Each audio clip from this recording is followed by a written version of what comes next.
Gold and silver, two of the most precious metals in the world and traditional symbols of wealth and status. Aside from making pretty jewelry, these precious metals are important components in modern technology. The Philippines became a major player in the gold and silver mining industry in the 1930s. Today, the Philippines still has many gold and silver reserves waiting to be discovered. In Mindanao, in the new province of Compostela Valley, rich sources of gold and silver have been identified and are just waiting to be tapped. The municipality of Maco is one of the 11 municipalities that make up the Compostela Valley.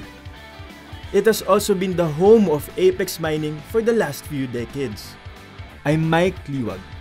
Join me as we explore the world of Apex Mining.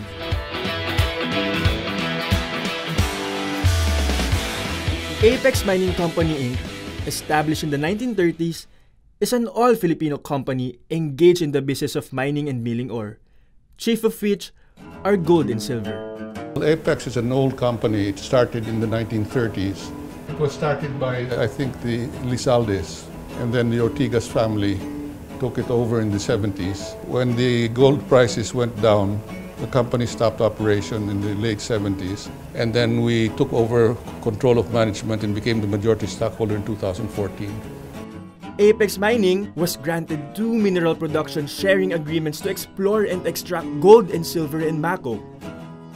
The first step towards extracting the gold and silver is exploration drilling. Meron kasing stages ng mineral exploration. Reconnaissance muna. After reconnaissance, follow-up work. Follow-up work, after that, merong sinasabing detailed work. Then, after ng drilling, doon na papasok yung feasibility studies. Kung may makita ka ng ore deposit, Pag sinasabing ore, bali economical na minahin yon. After confirming that the area is viable for mining, they then set up the tunnels. Yung ginagamit namin na method is mechanized or yung trackless mining. Yung mga openings namin dito is around 3 by 3.5 to 4 by 4.5 meters na kayang ipasok yung malalaking equipo. Yung unang ginagawa namin is yung development po, which is parang kung i-relate natin siya sa surface is parang gumagawa tayo ng highway papunta doon sa tina-target natin.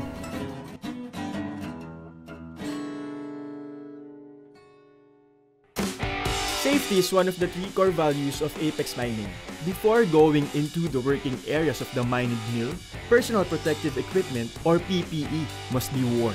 A reflective jacket and padded pants are worn to ensure visibility.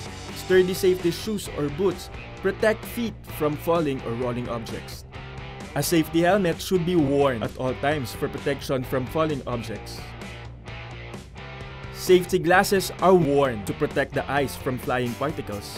A headlamp is also provided for added visibility in the mine. A mask and respiratory equipment are carried by each visitor to the mine. In case of emergency, these will prevent the inhalation of dust and contaminants. As long as visitors follow the safety procedures and follow the posted safety signs, their safety is ensured. Nandito tayo ngayon sa Portal 560. Pag pumasok tayo sa loob, makikita natin yung sinasabi nilang conventional mining. Tara, let's go! Inside the mines, air supply is very important. Yung blowers kasi is sila yung nagbibigay ng adequate ventilation sa underground. Kasi as we go far from the surface, yung hangin sa loob is kokonti na lang. So kailangan natin ng ventilation. Conventional mining uses handrails and locomotives, while the trackless mining method uses jumbo drills, LHDs, and LPTs. They also used focus explosives to extract the ore. Itong ginagawa nila ngayon ay tinatawag na charging. Isinisiksik nila sa loob yung mga dinamita sa drill holes for blasting para makuha ang mga oro na dinadala naman sa planta para maproseso. Parte din ito ng proseso sa pagdevelop ng tunnels. The load-haul dump trucks and low-profile trucks are used to collect ore and take them from the tunnels to transport it to the milling site.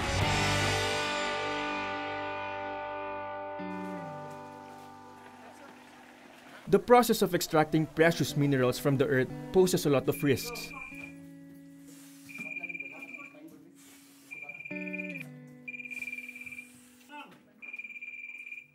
That is why Apex has a highly trained and skilled safety and rescue team on standby at all times. Sa likod ko ay natutunghayan ninyo kung paano isinasagawa ang safety drill, kung saan kilala ang Apex bilang isa sa pinakamagaling sa larangang ito. After mineral-rich ore is collected from the various mining sites, conventional dump trucks take it to the milling site. At the milling site, ore is broken down into smaller pieces until it becomes a fine powder. Nandito tayo ngayon sa mill plant at ito ang crushing area, ang unang proseso ng mill kung saan dinudurog ang mga bato galing sa mina. Ito ang grinding area. Dito makikita natin ang rod mill at ang ball mill kung saan ginigiling ng pinong-pino ang mga bato galing crushing. Ito na namang nasa kanan ko, ito yung tinatawag nating leaching tank.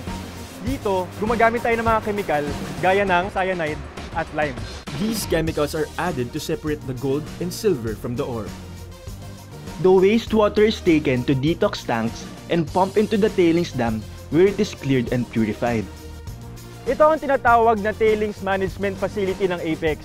Dito iniimbak ang lahat ng tails na galing sa mill. After being separated from the wastewater, the gold and silver are then smelted. Smelting superheats these metals so that they can be poured into cast and form into bars. These bars are called dore. It is now ready to be shipped to the gold and silver market overseas. Care for the environment is another core value of Apex. As part of their dedication to being a responsible mining firm, they take great care to minimize the effect that their activities have on the environment. They conduct tree planting, protection and maintenance activities throughout the working area and in the surrounding communities. This is the Central Nursery. They have a capacity of 500,000 seedlings. Mga seedlings nito ay ginagamit namin sa rehabilitation program ng company. Then ang ibang seedlings nito binigay namin sa community para sa livelihood nila at saka itanim sa lupa nila. Karamihan sa seedlings namin dito na bigay namin sa LGU ng Mako at saka sa DNR Syndrome Mako para itanim nila to support the national greening program of the government. Apex also seeks to enrich the lives of the surrounding community throughout social development and management programs. Sa Apex Mining Company, being a responsible mining company, meron kaming mandate to develop our host and neighboring barangays. Meron tayong flagship projects or flagship programs. No? Ito yung i-acronym natin na HELPS. Health and Medical, Education, Livelihood, Public Infrastructure, and Socio-Cultural Support. Malaking tulong sa Apex, kaya ngayon nakita nyo ang malaking simbahan sa bundok ng Elizalde. Pero yung programa ng Apex talaga nakakatulong sa simbahan, sa mga tao dito. Sila nagbibigay sa amin ng machine at nagbibigay sa amin ng puhunan upang maka-start kami ng aming kunting livelihood negosyo. Kami nagpo-provide ng ventilation tube sa kanilang tunnel. Yung unang binigay sa amin, binigyan kami ng start capital. Yun ang nangyari na nagsimula kaming maggawa ng hollow blocks. Pagkatapos pinag-training kami ng mga expert sa paggawa ng hollow blocks. Yung Apex din ang nagbabayad. Binigyan kami ng mga molde. Apex seeks to ensure that the children in the surrounding communities are given opportunities to learn and grow. They have adopted 13 schools in the mining community. They grant scholarships, augment teacher salaries, donate teaching materials and school supplies, and improve school facilities. Isa sa mga programa ng Apex sa kanilang Social Development Management Program to open the school as a part of their educational program. In 2014, na-build ang school namin with the Apex, partnership of the Apex and the provincial government. And then continuous naman po ang program nila. If ever we need financial assistance, they give us. Overall, kinuha nila is 45 scholars. Isa po ako doon at doon po kami sa Cebu pinapaaral. Malaki talagang naitulong nito sa pamilya namin, sa komunidad, at sa aming sarili. As part of their commitment to community building, Apex has set up housing developments for residents whose former homes were in hazardous areas. Binayaran kami lahat. Dito kami nilagay ni Mr. Brown po. Yun ang sabi niya, ilagay daw kami sa mabuting kalalagyan. The company also has a memorandum of agreement with the Valley's indigenous people, allocating 1% of its gross output to the Macao Ancestral Domain Inc. O gawas na yun, dagang pang mga ipangatag sa Apex, gawas sa surface right, dagang pang ipangatag sa Apex din ang dapita, gitawag og SDMP, livelihood, sa mga kababayanan, doon ang mga proyekto nga gihatag. So nahimo na nga din dapita, nagsugod na ang development sa mga tribo. Ngani sa pagkakaroon, nagpasalamat ang tribo nga murag angat-angat lang panginabuhi. The guiding principle of Apex is to maintain harmonious relations with its host community, as well as honest and fair treatment of everyone involved in its operations. And we're trying to promote also an appreciation among the local government units and the community that the solution to the economic problems require not treating illegal miners as only a problem, but also as a possible solution to two factors. One, peace and order, and the other one is the alleviation of poverty.